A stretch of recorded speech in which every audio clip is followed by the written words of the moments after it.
आईना और चुभती नज़र। निशा आईने के सामने बैठी थी। उसने अपने घने बालों को ब्रश किया और एक गहरी सांस ली। उसकी उम्र अब 25 हो चुकी थी, अगले साल 26। लेकिन हर बार जब वो अपने आप को देखती, उसके दिल में एक बोझ उतरता। उसका शरीर मोटा था, पेट की परतें कुर्ती के नीचे दिखती थीं, बाहों में सिलवटें थीं और उसका चेहरा भी अब पतला नहीं लगता था। उसके कपड़ों के लेबल पर लिखा XXL, जैसे हर दिन उसका मजाक उड़ाता हो। बालकनी से माँ की आवाज़ आई, निशा जल्दी आना, रिश्तेदार तुम्हें देखने आ रहे हैं। निशा के पेट में गांठ बन गई। फिर से एक नया रिश्ता, फिर से नए लोग, नए कमेंट्स, फिर से वो नकली मुस्कान और छुपी हुई हंसी जो लोग अपने चेहरे पे ले आते थे। पापा थोड़े शांत थे, लेकिन उनकी आंखों में भी चिंता थी। बेटा, तुम अब 26 की हो रही हो, समझ लो। लोग क्या कहेंगे अगर अभी तक शादी नहीं हुई? निशा चिल्लाना चाहती थी, लोग क्या कहेंगे? क्या उसकी पूरी जिंदगी सिर्फ लोगों के आसपास घूमती रहेगी? ऑफिस में निशा एक सितारा थी।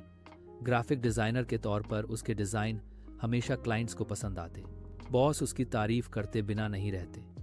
लेकिन जैसे ही वो घर के बाहर कदम रखती, सोसाइटी उसे याद दिलाती, तू बदसूरत है, तू मोटी है। शादियों में लोग फुसफुसा करते, इससे कौन करेगा शादी? फंक्शंस में आंटियां उसके आर्म्स दबाकर कहती, बेटी डाइट करो, जिम ज्वाइन करो, लड़के को कैसे पसंद आएगी?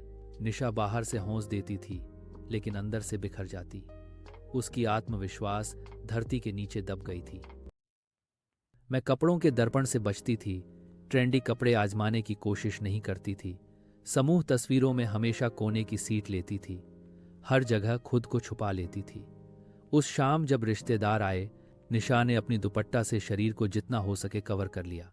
लड़का जो आया था, उसने एक बार भी उसके चेहरे को ठीक से नहीं देखा, सिर्फ ऊपर से नीचे स्कैन किया और फिर नजर हटा ली। उसकी माँ मुस्कान के साथ बोली, आपकी बेटी बहुत संस्कारी लगती है। निशा समझ गई इसका मतलब था, मेरे बेटे के लिए उपयुक्त नहीं। जाते वक्त उसने सुना माँ पापा की बातचीत, मुझे समझ नहीं आता, कोई रिश्ता जमता ही नहीं, उम्र भी निकल रही है। ये लफ्ज उसके दिल में तीर की तरह लगे। उम्र निकल रही है, जैसे वो एक एक्सपायरी डेट हो, एक सामान जिसका वक्त खत्म हो रहा हो। नई पहचान, नई जिंदगी, समय बीता। निशा ने अपनी डायरी लिखना शुरू किया और धीरे धीरे उसने अपना अंदर का दर्द रचनात्मकता में बदल दिया। ऑफिस में उसके डिजाइन्स इतने लोकप्रिय हुए कि एक बड़े अंतरराष्ट्रीय क्लाइंट ने उसकी टीम को चुना। निशा ने अपनी मेहनत और प्रतिभा से प्रोजेक्ट को जीता और उसे एक अवार्ड भी मिला।